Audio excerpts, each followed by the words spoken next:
Alright, good evening guys. So ayan, for today's video, papakita ko lang yung auxiliary light na ipinalit ko dito sa sa aking doming. Ayan, ito ay ang TDD na double lamp.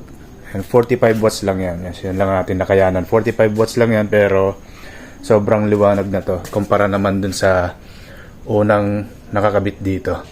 Tsaka mas bumagay siya. So ayan, ito siya, TDD na double lamp. Ito yung pinili natin. Ayan, ito yung pinili natin. 45 watts, tapos 30,000 hours na yung lifespan niya. So, sobrang tagal na nun. Matagal-tagal na nun. Kasi ang unang nakakabit dito ay parang ito, V1 lang na MDL. Ayan. Tapos sobrang liit niya lang sa hindi siya ganun kaliwanag, tsaka siguro may kalumaan na rin kaya hindi siya masyado maliwanag. Tapos nilagyan na rin namin to ng relay kasi itong unang ikinabit ng dating may-ari ay walang relay, kaya pati yung busina niya na supposedly malakas, hindi siya malakas kasi walang relay. Tapos subukan natin ngayong may ngayong may relay na. So lumabas na yung talagang lakas niya. Yan. So sobrang lakas ng niya talaga. Sobrang lakas ng busina nung nalagyan na ng relay. Kasi nung dati wala pang relay. Yan, mahina ang tunog. Yan yung bago nating MDL. Buksan natin para makita lang natin. Yan. Yung switch dito lang muna namin inilagay pang samantala, pero ipapalipat ko to dito sa baba ng para mas madaling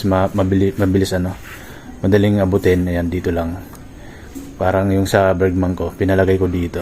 Butas lang kami dito sa ilalim. So, yan, pasamantala pa lang yan. So, ayan, buksan natin. Dilaw. Ayan. Yan yung yellow niya. Ayan. Tapos yan, nag-auto yung natin, camera. Ganyan.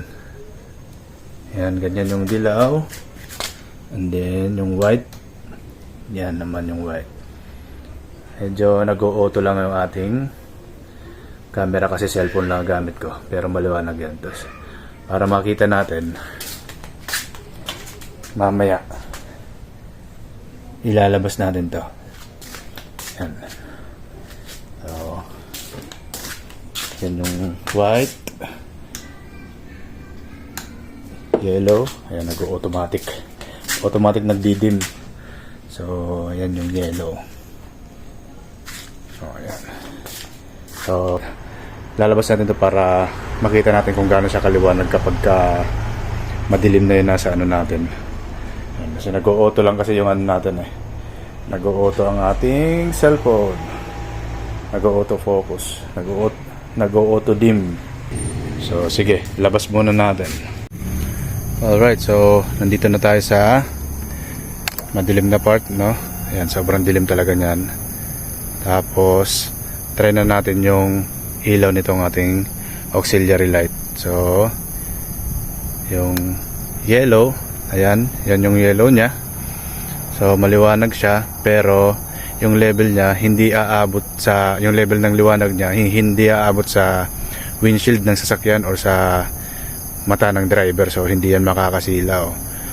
Pero pag binuksan mo yung white, ayan, ganyan sa kataas, ganyan kalawak din ang abot ng liwanag niya. So goods na sa akin yan para sa kasi kung malayo pa itong kung hindi yan dead end, mas malayo pang makikita nitong liwanag.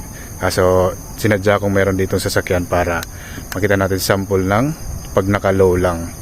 So ganyan lang siya, hindi tayo makakasilaw. Usually naman ito lang ginagamit ko yung nagamit lang ako ng puti na maliwanag kapag yung sobrang dilim na highway talaga na wala na akong ibang makita, walang mga kakasalubong. Yan, so wala rin itong ibang modes, yellow at white lang ito. Hindi natin kailangan ng mga blinker kasi hindi naman tayo ahensya ng gobyerno na nag-escort ng mga kung ano. So ito lang, sapat na. So ganyan siya.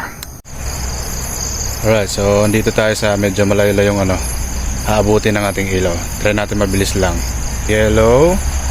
Ayan, nag-auto dim lang talaga yung ating cellphone. So, tapos high. Ayan.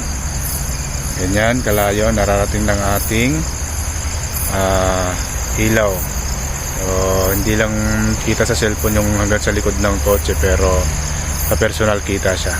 So, yan, ganyan kadilim pag walang MDL. So, ulit, yellow.